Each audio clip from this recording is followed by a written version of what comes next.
మీ ఎలాంటి వ్యాపార ప్రకటనలకైనా వెంటనే మా ఛానల్ సంప్రదించండి. నమస్తే. ప్రస్తుతం మనతో పాటు ప్రముఖ ఆధ్యాత్మికవేత్త, ఆస్ట్రాలజర్ ప్రొఫెసర్ ముల్లపూడి సత్యనారాయణమూర్తి గారు ఉన్నారు. గురుగారితో మాట్లాడేద్దాం. నమస్కారం గురు. నమస్కారం గురుగారు. మణికంఠ గారు. గురుగారు, ఆగస్టు మాసం తులారాశి వారి పరిస్థితి ఏ విధంగా ఉండబోతుంది? ఎలాంటి పరిస్థితులు ఎదురే అవకాశాలు కనిపిస్తున్నాయి? ఎలాంటి జాగ్రత్తలు తీసుకోవాలంటారు? తులారాశి వారికి బ్రహ్మాండంగా మంచిగా అయిపోతుంది. ఎందుకంటే గురుడు మిథున రాశిలోకి వచ్చాడు.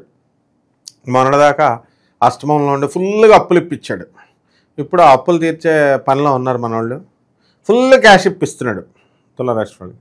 లాభంలో రవి, కుజుడు, ఆ తర్వాత ఈ యొక్క కేతువు, అరే పిశాచి యోగాల్లో ఉన్న వాళ్ళు కూడా హెల్ప్ చేస్తున్నారు.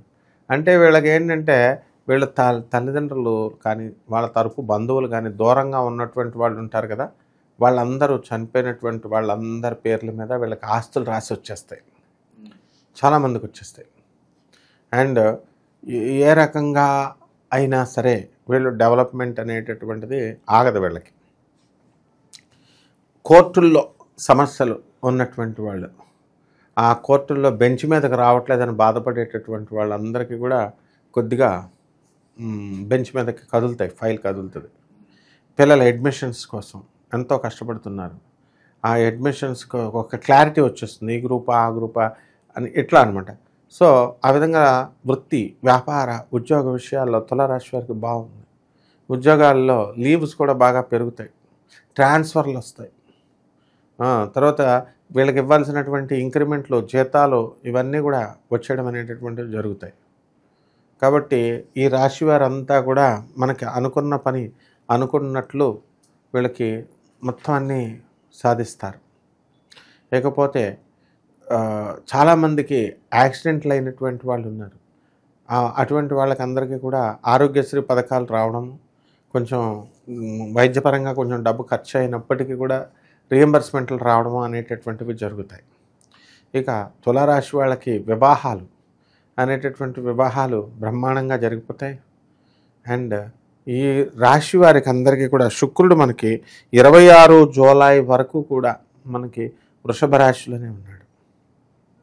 కాబట్టి అష్టమ స్థితిగతుడైనటువంటి ఈ యొక్క శుక్రగ్రహ ప్రభావం వలన అత్తగారులతో, ఆడవాళ్ళతో గొడవలు జరుగుతాయి. 26వ తేదీ జూలై వచ్చేంత వరకు కూడా, అంటే మనకి జూలై, మనకు ఇప్పుడు ఆగస్టు కదా, మనకి భాగ్యంలోకి వచ్చేసాడు. అప్పుడు రకరకాల పడినటువంటి కక్షలు అవన్నీ కూడా ఎంతైతే ఉన్నాయో అవన్నీ కూడా ఆ కక్షలంతా కూడా తీరిపోయి మనకి బ్రహ్మాండంగా ఆగస్టు 19 వరకు వీళ్ళకి బాగుంది. ఆ తర్వాత ఆగస్టు 20 నుంచి ఇంకా 10 రోజులు రాజ్యస్థితిగతుడయ్యాడు, బ్రహ్మాండంగా ఉంటుంది. కాబట్టి ఈ యొక్క రాశి వారికి అందరికీ కూడా, సింహరాశి వారికి కొత్త కొత్త వ్యాపారాలు స్టార్ట్ చేయాలనే ఆలోచనలు రావడం, కొత్త కొత్త పీఠాలు, కొత్త కొత్త ఆశ్రమాలు ఇలా పెట్టడం, జాబుల్లో ప్రమోషన్స్, ఎక్కువగా పత్రికా రంగంలో, మీడియాలో వీళ్ళందరికీ కూడా ఉద్యోగాలు రావడం, ఇలాంటివన్నీ కూడా జరుగుతాయి. జర్నలిజంకి పెద్దపీట వేస్తారు. ఆ తర్వాత రొటీన్గా ఈ స్టడీస్ అంతా కూడా ఇంజనీరింగ్ చదవాలి, మనం మెడిసిన్ చదవాలి అని అనుకునేటటువంటి పిల్లలంతా కూడా అడ్మినిస్ట్రేషన్ మారుతుంది.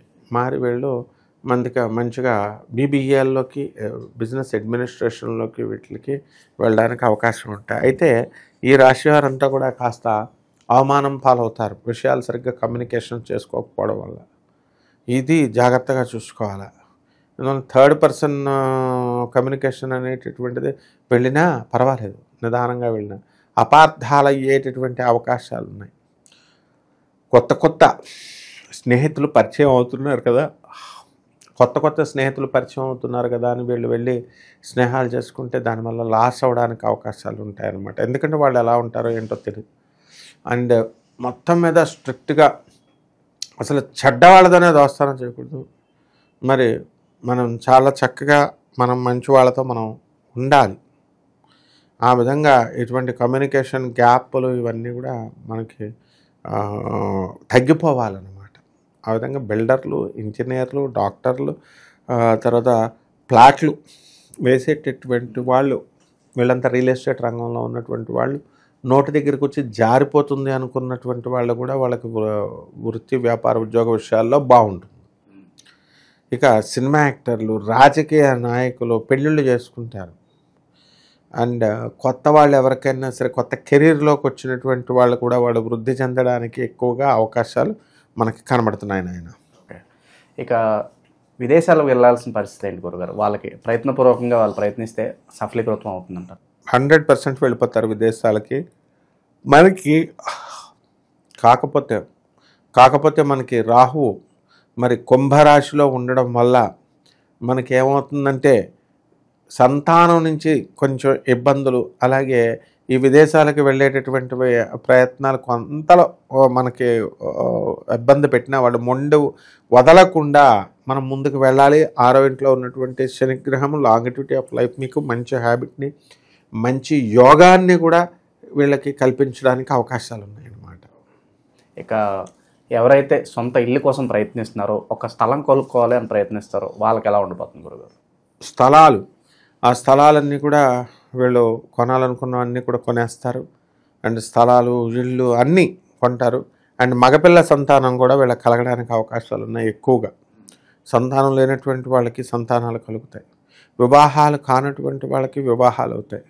ఆ విధంగా ఏ రంగంలో ఎవరిని ముట్టుకున్నా, ఏం చూసుకున్నా కూడా సక్సెస్ అయిపోతారు తులారాశి వాళ్ళు. ఓకే. ప్రజెంట్ ఉన్న గ్రహస్థితి బట్టి ఎలాంటి పరిహారాలు బాగా అవసరం అంటారు గురుగారు వీళ్ళకి? ఈ తులారాశి వారికి రాహు బాగుండలేదు. రాహు జపం చేయాలి, రాహు స్తోత్రాలు చదవాలి, రాహు కిలోంపావు మినుములను ఆవుపేట రంగు ఉన్నటువంటి వస్త్రాలను ఇచ్చి పేద బ్రాహ్మణులకి శనివారం నాడు ఉదయం 8 గంటలకి దానం చేసుకోవాలి. దశమహావిద్యల్లో ఒకటైనటువంటి బగలాముఖి అమ్మవారి యొక్క హోమాన్ని వీళ్ళు ఎల్లలో జరిపించుకోవాలా. అలాగే ఈ యొక్క రాహు బాగుండలేదు కాబట్టి శని ఈ చుట్టూ రావి చెట్టు చుట్టూ తిరుగుతూ ఓం రాహవే నమః, ఓం రాహవే నమః, ఓం రాహవే నమః అంటూ నామజపం చేస్తూ ఆ రావి చెట్టుకి చాలా ప్రదక్షిణాలు చేసిన తర్వాత బ్రహ్మాండంగా ఉంటుందమ్మా. ఓవరాల్గా తులారాశి వాళ్ళ పరిస్థితి ఏ విధంగా ఉండిపోతుందో అద్భుతంగా వివరించారు. ధన్యవాదాలు గురుగారు. ధన్యవాదాలమ్మా.